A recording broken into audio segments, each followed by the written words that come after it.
Another one of your private sales, Amelia? This private sale has a return address with Tommy's name at the top. Tommy? What's he doing writing here? Well, don't you think he ought to open it? After all, it's been 2 years since he left home. Run away from home is what you mean. Oh. Look, read it. You're his own father. You ought to. And you're his mother. But none of that ever made any difference to him. Then I'll read it. Dear Mom and Dad, if you're interested, I'll be at the bus station Wednesday the 13th. My bus is due in at 3:30 at gate 12. Tommy. He didn't say much. What does he need to say? He's coming home. Well, he should have never run away. How could you expect him to do anything but that? The way you pushed and badgered him. I was making a man out of him. You drove your man right out of the house. Trouble with parents today is that they're not tough enough. Then, when they get tough, the kids can't take it. Mother doesn't want Junior to suffer. Aren't you going down to see him at least? To bring him home? If he's been able to be by himself for 2 years, he can come home by himself. If he really wants to come home, that is. But he's your own flesh and blood. He's your son. Our son. Well, Lord, try a little to put yourself in his place. To have a little compassion. You don't know what he may have been through. Please, Ward, we've got to go down and see him. We have to let him know we still love him. Please, Ward, for me, if you won't do it for him. Well, as far as I'm concerned, he's not worth the time of day.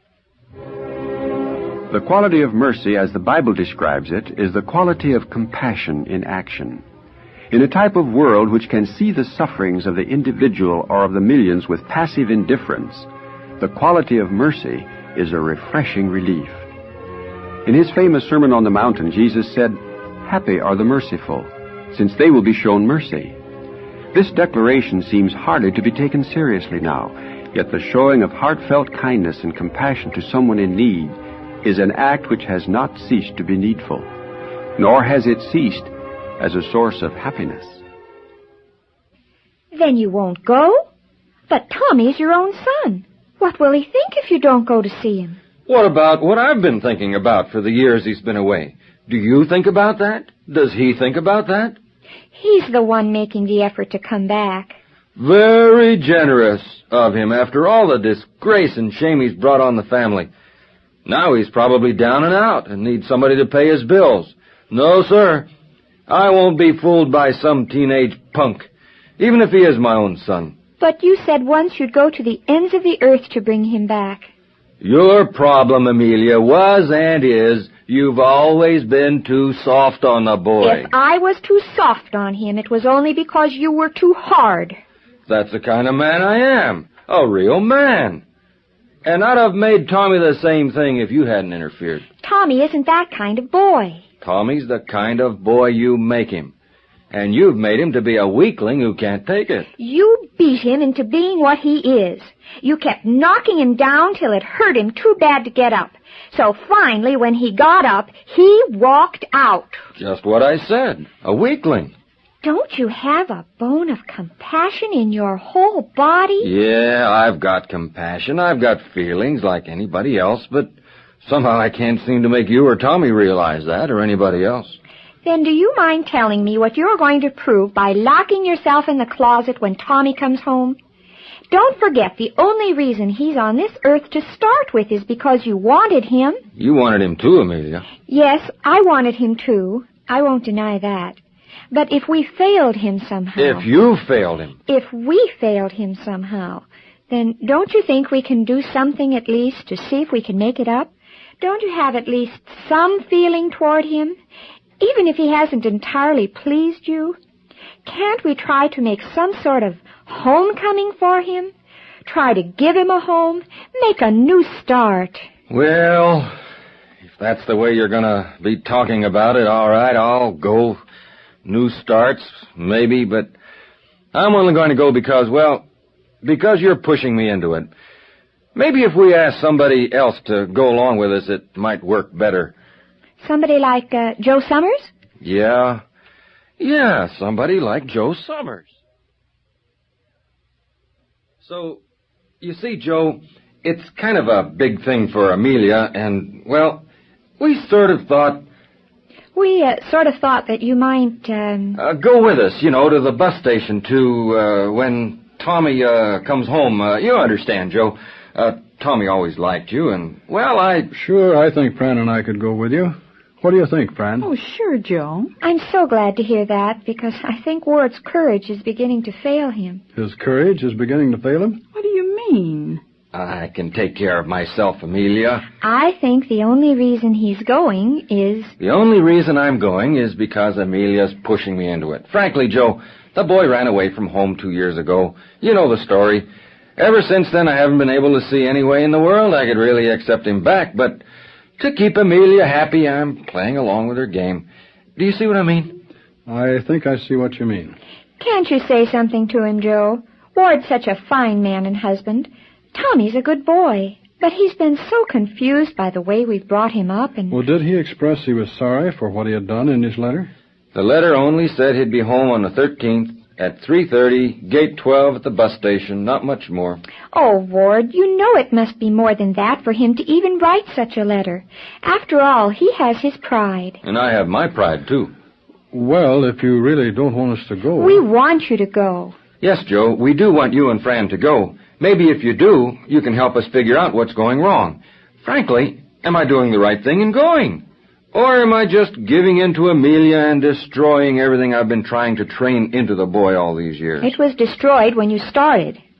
Well, as you know from the Bible, Ward, Jesus had once said, "Happy are the merciful, since they will be shown mercy."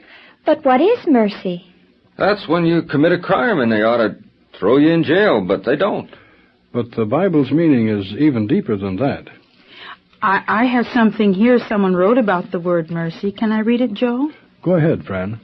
Well, after talking about the Greek and Hebrew words in the Bible for mercy, it points out, mercy then most frequently refers not to a negative action, a holding back as a punishment, but to a positive action, to an expression of kind consideration or pity that brings relief to those who are disadvantaged in need of mercy. There's a good term there when it says a positive action that brings relief to those who are disadvantaged. As far as I'm concerned, I'm the one who's disadvantaged. How do you think your son feels, who's been away from you for 2 years? Does he feel that his position is very advantageous? Well, I don't think he would. Why would he be coming back? Well, that's the point I'm trying to make. Therefore, Ward, you have a capacity or a power here to perform a positive action of compassion toward your son and win him back. I don't see how just meeting him at the bus station is going to make any difference in the world, except for Amelia. That shows you don't understand your son. Part of compassion is being able to put yourself in another person's place and feel pity and kindness toward him. So, I'm a scum, right? No one said that. Of course not. Well, the point I was trying to make is that, as a father, you have a power to extend mercy toward your son. And Jesus said, "Happy are the merciful, since they will be shown mercy." How about some mercy to me, then? I suffer, too. Look, Ward, do you remember how it was when Tommy was very young? Didn't he bring you happiness? It's been a long time since that boy brought me any happiness. But didn't he do it once, at least once, when he was younger? Oh, of course he did. Every boy does that. Well, then, now that he's grown older, how do you think you can find a similar happiness? By throwing the boy out, refusing his overtures to you? Or do you think it's by being merciful to him? Well, the answer's pretty obvious. What is the answer? I guess you ought to be nice if you want people to be nice to you. Well, frankly, you don't really sound as if you mean it. Well, not in my heart, Joe. I don't mean it. Well, let me show you something else. In James chapter 2, verse 13, I think it'll pretty well speak for itself. You want to read it, Ward? Let's see. For the one that does not practice mercy will have his judgment without mercy. Mercy exalts triumphantly over judgment. Well, all right, fine, but does that mean you think it was right for him to run away? Well, I'm not saying that his action was justified at all in running away. And I'm not telling you to go down and meet him at the bus station either. What I know, though, is that unless mercy is shown to someone, it can't be received. That unless your boy knows you love him, he won't know how to feel that way in return. Besides, mercy stems from love. It doesn't mean holding back. It means acting with pity and compassion. He is your own son, your only son, Ward. Well, when you say it that way, sure, it's true, but I'm not sure I've got enough nerve to face him all by myself. Do you think you might be able to come with me, Joe? Fran, please? I think we already mentioned we'd be glad to. I'll put it in our book. Wednesday the 13th. You want to come by and pick us up about 3 o'clock? That'll be fine. I can't tell you how much this means to both of us, Joe.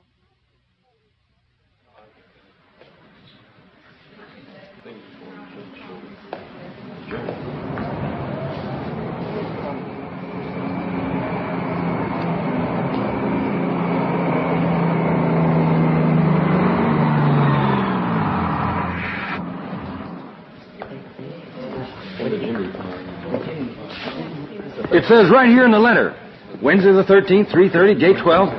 It's the 13th, isn't it, Joe? Yes, it's the 13th. Maybe it was too much to hope to see him again. He has to be here. I'll ask a driver. I'll check the bus. Just a minute, Amelia. Don't go anywhere. Driver! Yeah. Did you see a young boy about 18 get into this bus? Blonde hair, maybe a little long.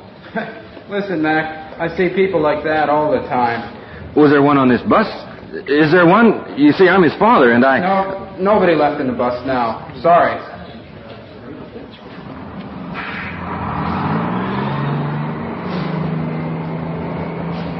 I'm so sorry for you, Ward. I think it meant more to me than I realized. But at least, Ward, we proved to ourselves we still love Tommy, that we still would like to be good parents to him and give him a home. His coming home again could be a real comfort to you. It's a funny thing. Parents dream great things for their children, and then we have to learn to be content with simply having them grow up right. I'm sorry for all the trouble, Joe. That's all right, Ward. I understand. Dad? Mom? Tommy! Is that really you, son? It's me, Dad. I thought you'd be on this bus. You look a little tired. I got an earlier bus than I thought I would.